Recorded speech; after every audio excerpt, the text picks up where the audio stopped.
الحمدللہ رب العالمین والصلاة والسلام علی حبیبہ محمد وآلہ وصحبہ اجمعین اما بعد فاعوذ باللہ من الشیطان الرجیم بسم اللہ الرحمن الرحیم کتب علیکم القتال وہو کرہ لکم اللہم سبحانک لا علم لنا الا ما علمتنا انک انت العلیم الحکیم مولایا صلی وسلم دائما ابدا علی حبیبک من زانت بہ الانصر معزز سامعین کرام السلام علیکم ورحمۃ اللہ وبرکاتہ۔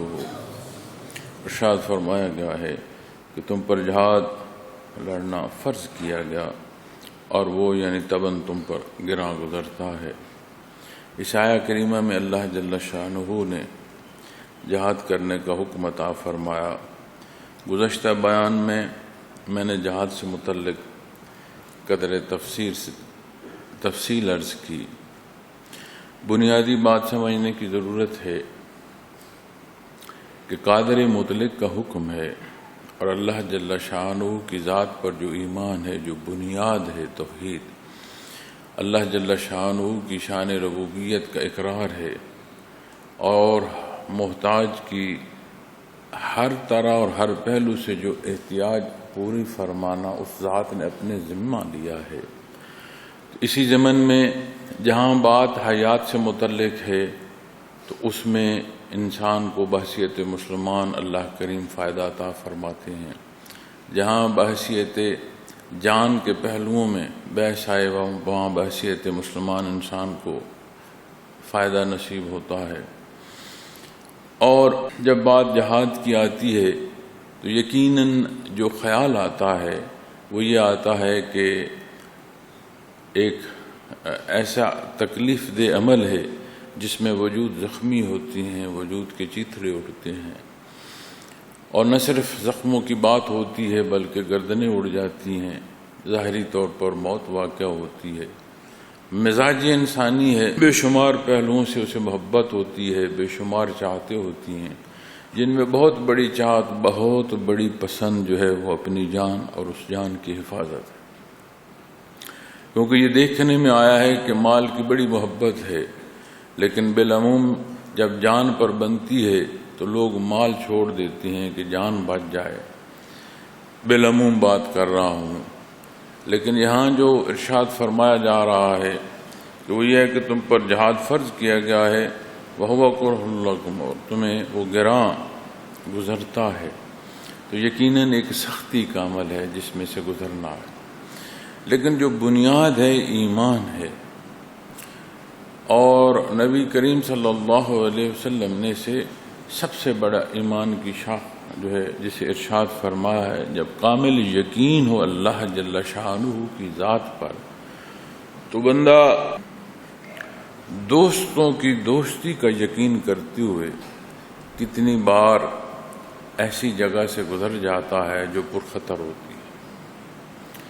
عزیزداروں کی عزیزداری پر اعتماد کرتے ہوئے کتنی دفعہ بندہ ایسے معاملات سے گزرتا ہے جو ان کے کہے بغیر شاید وہ نہ گزرتا، اور بے شمار دفعہ یہ بھی دیکھنے میں آتا ہے کہ بندہ جو سمجھ رہا ہوتا ہے جب حقائق کھلتی ہیں تو جس اعتماد کے ساتھ اپنی جان ہتھیلی پر رکھ کر چل رہا ہوتا ہے اس اعتماد ہی کو ٹھیس پہنچ جاتا۔ لیکن یہ وہ جگہ اور وہ مقام ہے کہ یہاں موضوع یا رخ اللہ جل شانہ کی ذات کی طرف ہے۔ اس معاملے اور اس رشتے میں جب کہیں کمزوری آئے، جب کہیں خطا ہو تو وہ یقیناً ہماری طرف ہوتی ہے، اللہ جل شانہ کی ذات کی طرف ہے نہیں، ہو نہیں سکتی۔ رب العالمین وہ خالق ہے، ہم مخلوق ہیں، اور جس نے پیدا فرمایا، جس کی ملکیت ہے ہم، یہ کل جہان جس کی ملک ہے، جو مالک ہے، جو قادر مطلق ہے، جہاں وہ ارشاد فرمائے کہ یہاں مال خرچ کرو، اور اس کی رضا کو جو مال خرچ کرے اس خرچ کا ہونا اس کے لیے بہتر ہے۔ جہاں اللہ رب العالمین جان نچھاور کرنے کا حکم عطا فرمائے تو وہاں جان نچھاور کر دینا یہ کامیابی ہے، ابدی کامیابی ہے، ہمیشہ کی کامیابی۔ لیکن چونکہ بالعموم ہم نے دین پڑھنا چھوڑ دیا ہے اور معاملات دنیا کو ہم نے اس درجے کی فوقیت دے دی ہے کہ ہم خوشی مناتے ہیں کہ میرا بچہ جو ہے وہ آ با تا یا ABC پڑھ سکتا ہے، ہم یہ نہیں خیال کرتے کہ اسے الف لام میم کیا قرآن کریم کی ابتدا بھی ہم نے سکھائی ہے کہ نہیں۔ تو ضروریات دین کا جاننا ضروری ہے، لازم ہے۔ تو جب ہم جانتے نہیں ہیں تو ہم پھر سنی سنائی باتوں کو اپنی پسند کے مطابق ڈھالتے ہوئے اختیار کرتے ہیں۔ اول تو سننا وہ چاہتے ہیں جو ہمیں پسند ہے، پھر اگر کہیں کوئی بات رہنمائی کی مل جائے، میسر آ جائے، تو پھر ہم اسے چاہتے ہیں کہ اپنی مرضی کے مطابق ڈھالا جائے۔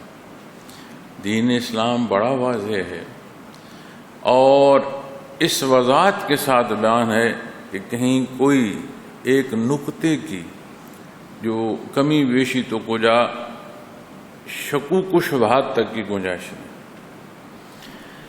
جب بات جان دینے کی آئی، جہاد کی آئی، تو لفظ جہاد کو لے کر جنہیں تکلیف ہوتی ہے انہوں نے اسے فساد قرار دینے کی بھرپور کوشش کی۔ احکامات دین اتنے واضح ہیں کہ ہمارے حلیوں میں چاہے چھپا دشمن دین اسلام کی ترغیب کی غلط اشاعت کرتا رہے، لیکن جب رجوع قرآن و حدیث سے کیا جاتا ہے، فقہ سے بات لی جاتی ہے، تو سمجھ آ جاتی ہے کہ دینی حکم مستحکم ہے۔ کہیں خرابی ہے تو وہ کوئی فرد ہے یا افراد ہیں۔ بات دین اور اصول کی آئے گی تو پھر جو بحث آئے گی وہ قرآن کریم کے تحت۔ تو قرآن کریم سے جب جہاد کی بات آپ لیتے ہیں، جو نبی کریم صلی اللہ علیہ وسلم نے اس کی حدود و قیود بیان فرمائی ہیں، اتنی واضح ہے کہ یہ ظلم کو روکتا ہے، ظالم کو روکتا ہے۔ ظالم ظلم سے رک جائے تو بھی اس کے متعلق جو فیصلہ ہے وہ نرمی کا ہے، لیکن جب ظلم بڑھتا ہے تو اس کا روکنا یہ دینی حکم ہے۔ اب دنیا جہان میں کبھی کسی نظام کو جو عدل کا ہے اور اس عدل کے نظام کے تحت بھلے اس نظام میں عدل نہ ہو، لیکن قاتل کو جو سزائے موت دی جاتی ہے، کبھی اس نظام یا اس عدل کو کوئی یہ نہیں کہتا کہ یہ قاتل ہے۔ یہ سمجھا جاتا ہے کہ اس نے قتل کیا، اس مقتول کے بدلے اسے سزا ملی اور اسے قتل کیا گیا، سولی چڑھایا۔ کیوں کہ یہ بات سمجھ آ رہی ہوتی ہے سب کو کہ پہلے اس نے زیادتی کی ہے، اس کے بدلے میں پھر اسے سزا ملی۔ تو دنیا میں اگر قاتل کو سزائے موت انسان اعلان کرتا ہے بحیثیت جج، تو اسے حق اور صحیح سمجھا جاتا، اور جو خالق ہے، کائنات کا مالک ہے، جس نے ہر شے پیدا فرمائی ہے، تو جو حکم اور جو انداز حیات وہ عطا فرما رہا ہے وہ عین ہماری ضرورت ہے۔ تو جب جہاد کے اصول و ضوابط، اس کا اطلاق، اس کی ابتدا، ایک ایک پہلو پر آپ بحث فرمائیں گے اور قرآن و حدیث سے لیں گے، سنت خیر الانام سے رہنمائی لیں گے، تو وہ فقہ جو آپ کی رہنمائی کرے گی اس پر کہیں کوئی اعتراض ہو نہیں سکتا، کہنے کو اور اعتراض کرنے کو۔ تو لوگوں نے اللہ جل شانہ کی ذات کے ساتھ شرک کیا، مانتے ہوئے شرک۔ مشرک اسے کہتے ہیں جو ساتھ کسی اور کو شریک کرے، کافر مطلق انکار، اور جو مشرک ہے جو شریک ساتھ کرے۔ اب قرآن کریم بھی یہ حصہ ارشاد فرماتا ہے، یہ بھی حصہ ارشاد فرماتا ہے کہ یہ اللہ کے شریک ڈھونڈتے ہیں، بناتے ہیں، اور چاہتے ہیں کہ وہ اللہ کے حضور سفارش کرے۔ اللہ جل شانہ ذات وحدہ لا شریک، اس کا کوئی شریک نہیں، واحد ہے۔ تو جب اعتراض برا اعتراض کی بات آئے تو پھر اللہ جل شانہ کی ذات تک بدبختی لوگ اپنی اٹھاتے ہیں اور وہاں تک مترز ہوتے ہیں۔ لیکن قرآن کریم ارشاد فرماتا ہے ان کے پاس کیا سند ہے جو یہ کچھ کہہ رہے ہیں، کہاں سے انہوں نے جانا؟ اسی طرح جب بات جہاد پر آئے گی تو اگر کوئی یہ کہے کہ تب وقت اور تھا، آج وقت اور ہے جو کہ کہا جاتا ہے۔ بات حکم کی ہے، تب بھی حکم اللہ کا تھا، رہنمائی نبی کریم صلی اللہ علیہ وسلم کی تھی، آج بھی بات اللہ اور اس کے حبیب کی ہے۔ تو جب بات اقرار میں آئے گی تو کلی طور پر آئے گی، مشروط اقرار نہیں ہوتا۔ تو معزز سامعین کرام، جب اس تحقیق کو دیکھیں گے تو بندے مومن ہر لمحے ایک مجاہد کسی صورت میں ہوتا ہے۔ اگر وہ جہاد بالسیف میں نہیں ہے تو اس کا جہاد نفس کے خلاف ہو رہا ہوگا، شیطان کے ساتھ ہو رہا ہوگا، معاشرے کی برائی کے ساتھ ہوگا۔ یہ جو اچھائی اور برائی مسلسل دو حصے ہیں، یہ قیامت تک ہیں، اور امتحان یہی ہے کہ اللہ کریم کا حکم جو اختیار کرتا ہے، وگرنہ اختیار کیا ہے؟ پیدائش پر ہے، موت پر ہے، رنگ و نسل صورت پر ہے، ذہنی وجودی استعداد پر ہے، کیا اختیار؟ جب آپ اس تحقیق کو اس پہلو سے دیکھیں گے تو سمجھ آئے گی کہ ہر شے کا مالک تو اللہ ہے۔ تو وہ پابند فرما دیتا کہ عقیدہ یہ ہوگا اور ہر ایک یہی اختیار کرے گا، تو یہی صورت تو نوری مخلوق کے ساتھ ہے۔ لیکن اس نوری مخلوق میں اللہ جل شانہ کی ذات کا جاننا یہ استعداد پھر نہیں ہے۔ اس جاننے کے ساتھ وہ تعلق جو محبت کا ہے، جو شان ربوبیت کے اقرار کے ساتھ بندگی کی ایک مٹھاس ہے، جو اس کی محبت اور عشق میں مبتلا نہ صرف مبتلا کرتی ہے، اس کے حصول کے لیے کوشاں کر دیتی ہے، پھر یہ جرت کسی اور مخلوق میں کیوں نہیں ہے؟ اسی لیے نہیں ہے کہ انہیں جہاں رب العالمین نے پیدا فرمایا وہ ان کی حدود۔ یہ واحد مخلوق بشر ہے جسے یہ تڑپ بھی عطا فرمائی، اور یہ گمان کہ میں کمال کر رہا ہوں اس کے حضور سر بسجود نہیں، یہ اس کی عطا سے ہے۔ اس کی یہ عطا ہے کہ اسے تم چاہ سکو۔ اس کا چاہنا تیرے اختیار میں نہیں ہے، اس چاہنے کے لیے بھی تجھے اللہ کریم نے یہ موقع عطا فرمایا ہے۔ تو شکر گزاری ادا کرتے ہوئے زندگی تمام ہو جائے لیکن شکر ادا نہ ہو سکے۔ تو جب بات اس کی ذات کی طرف آئے گی تو معزز سامعین کرام، قرآن کریم ہر شے جو ارشاد فرماتا ہے، اس کی حدود و قیود جو نبی کریم صلی اللہ علیہ وسلم مقرر فرماتے ہیں، اس کی روشنی میں اصول پر بات آئے گی۔ بات زمانوں کی نہیں ہوگی، بات موقع کے مطابق ہوگی، اور اسی لیے کہا جاتا ہے ترغیب ہے، تعلیم ہے کہ اس کا فیصلہ ہر کوئی اٹھ کے نہیں کر سکتا، اور جہاں فیصلے کمزور ہوں، خطائیں ہوں، ہر ایک نے اللہ کے حضور پیش ہونا ہے، اعمال بھی پیش ہونے ہیں، سارے معاملات بھی پیش ہونے ہیں، ہر ایک نے پیش ہونا ہے۔ تو فرمایا تم پر تبن گراں گزرتا ہے، تو کتنی خوبصورت بات ہے، ہر شے کا وہ مالک ہے، اور کتنا خوبصورت پہلو اقرار کا ہے کہ بارے لا جان تیری دی ہوئی تھی، تیرے حکم پر دے دی، اسے قبول فرما۔ اور احادیث میں قیامت کے واقعات میں ایک واقعہ یہ بھی ملتا ہے کہ کچھ لوگ ایسے بھی ہوں گے جو قبروں سے اٹھیں گے اور جنت کے دروازے جا کھٹکھٹائیں گے، تو فرشتے ان سے بات کریں گے کہ میاں ابھی حساب رہتا ہے، قیامت قائم ہو گئی، حساب کتاب ہوگا، ترازو لگے گا، پھر جس کے حق میں فیصلہ آئے گا وہ اس رخ کو اختیار کر سکے گا۔ تو وہاں سے قبر سے اٹھ کر جنت کے دروازہ کھٹکھٹانے تک کسی نے نہیں روکا، حالانکہ وہ ایسی گزرگاہ نہیں ہے کہ جس کا جو دل چاہے جدھر دل چاہے وہاں سے گزر جائے۔ وہ وقت اتنا سختی کا ہوگا کہ دوسری احادیث میں جو بات ملتی ہے کہ ہر ایک کو ہوش نہیں ہوگا کہ کیا ہوگا۔ قیامت کے حوالے سے یہ جو انسلی چادروں میں دفن کیا جاتا ہے، یہ نوری ایمان سے ہے کہ اس دن بندہ اٹھے تو یہ چادریں پردے کو سلامت ہوں، وگرنہ خاک ہو گئی ہوں گی، اور بے ایمانی جو ہے اس میں پھر بات پردے کی نہ رہے گی۔ تو آپ صلی اللہ علیہ وسلم کے حضور یہ بات جب عرض کی گئی کہ یا رسول اللہ صلی اللہ علیہ وسلم جب لوگ بے لباس ہوں گے تو وہاں کیا حال ہو؟ تو آپ صلی اللہ علیہ وسلم نے ارشاد فرمایا کسی کو دوسرے کا ہوش نہیں ہوگا کہ کون کیسا ہے اور کیا کر رہا ہے، ہر ایک کو اپنی پڑی۔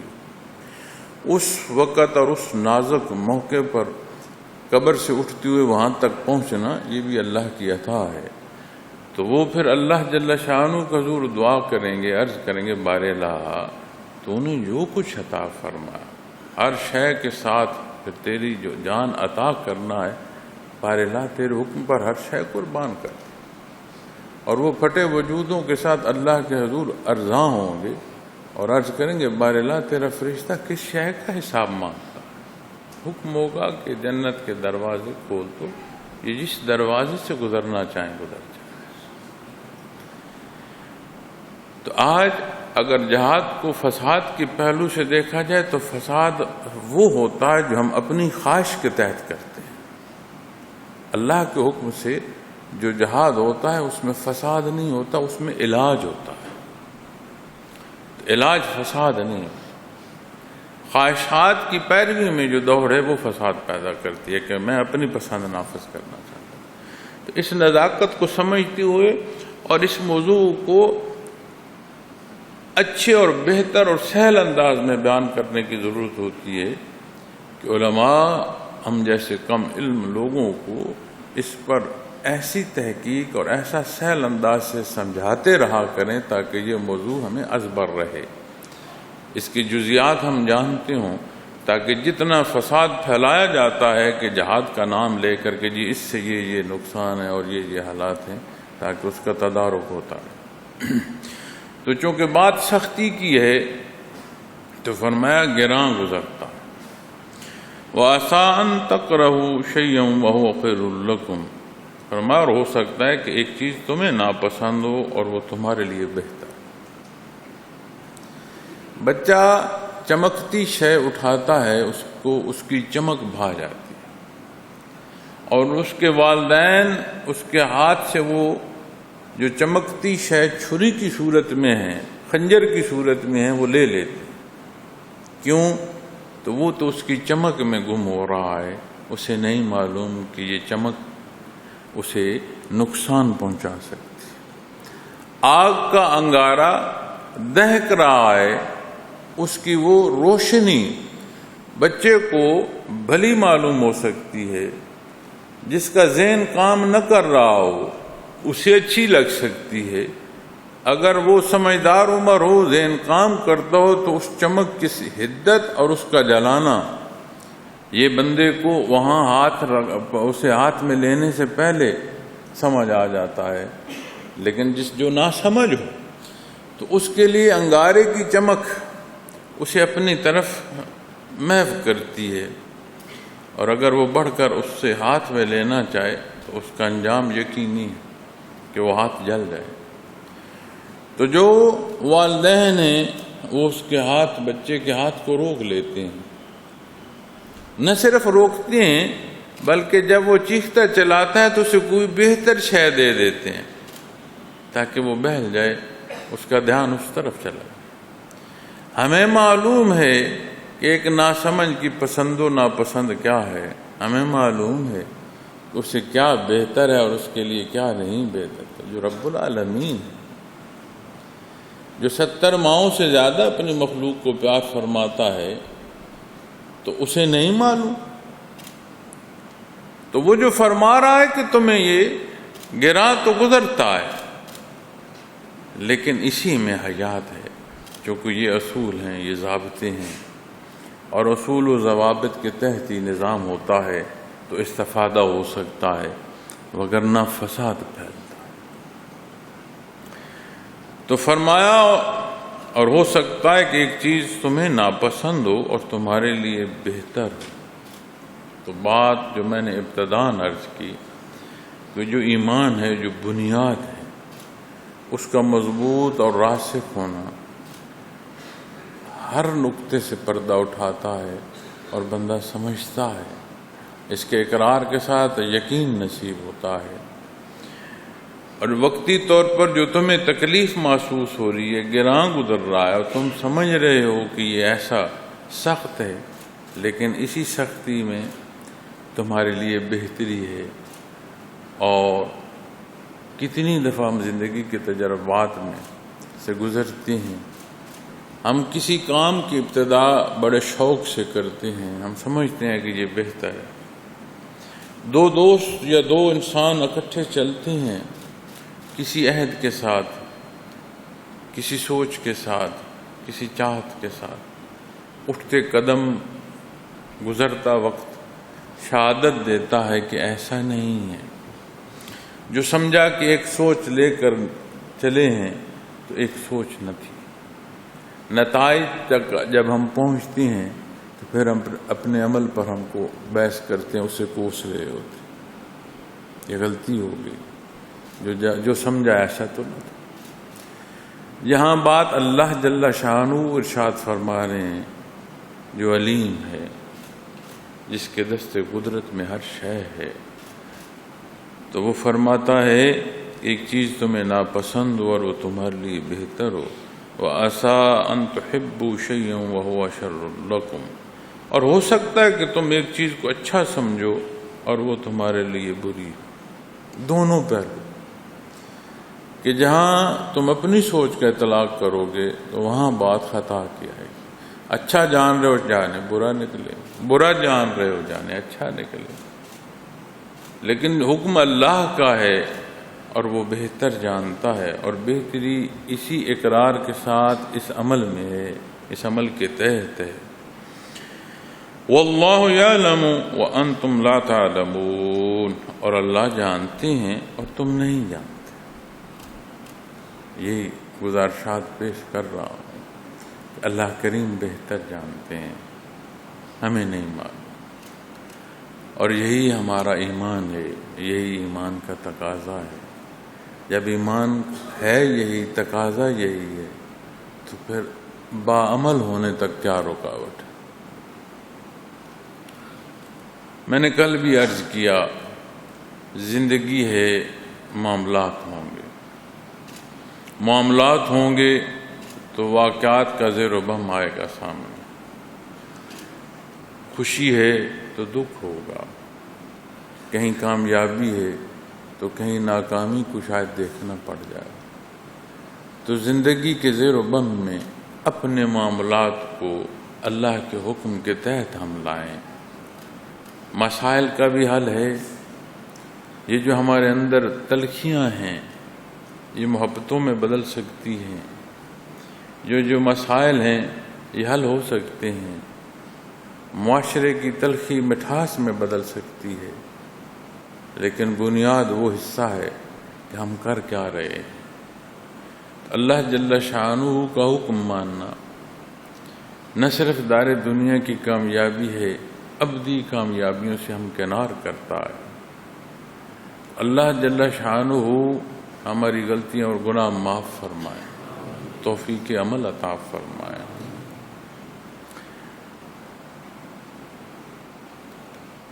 کوئی بات، کوئی پہلو کہ بندہ سوچتا ہے، سمجھتا ہے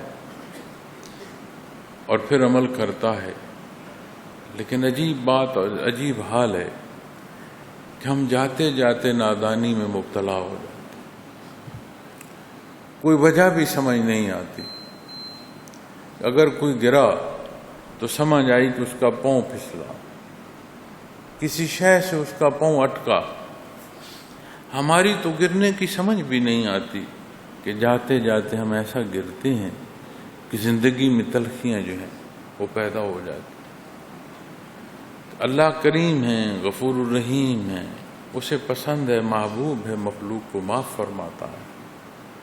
تو ہمیشہ اللہ رب العالمین یہ کیفیت اور حال عطا فرمائے کہ یہ احساس غالب رہے کہ ہم اس کے بندے ہیں، اور یہ احساس نصیب ہو جائے بندگی کا، تو یہ بہت بڑی عطا ہے، تو زندگی سہل ہوتی چلی جائے۔ تو معزز سامعین کرام، قیمتی وقت ہے، یہ ایسی فرصت ہے کہ اس کا کوئی لمحہ آپ دنیا ساری کی دولت دے دیں تو نعم البدل نہیں. اللہ کریم توفیق دے گی یہ احساس رہے، اس احساس کے مطابق عمل نصیب ہو. اور غفور الرحیم ہے کہ معاشرے کی تڑپ میں، ان سختیوں میں، اس دہکتی آگ میں، کہ وہ اس سے اللہ رب العالمین ایک باغیچے کی اور ایک ٹھنڈک اور خوشبو کی صورت پیدا کر دے. لیکن ہر ایک کا معاملہ اپنے اللہ سے ہے، تو کوشش فرمائیں کہ ہم اپنے حصے کا کردار ادا کرتے چلے جائیں. اپنی معمولات زندگی میں دین کا جاننا، اس کا پڑھنا، سیکھنا، سکھانا، اس کا اہتمام ہو، تاکہ کمی بیشی خود بندہ جان سکے. اللہ کریم میرا اور آپ کا حامی و ناصر ہو، توفیق عمل عطا فرمائے. وآخر دعوانا الحمدللہ.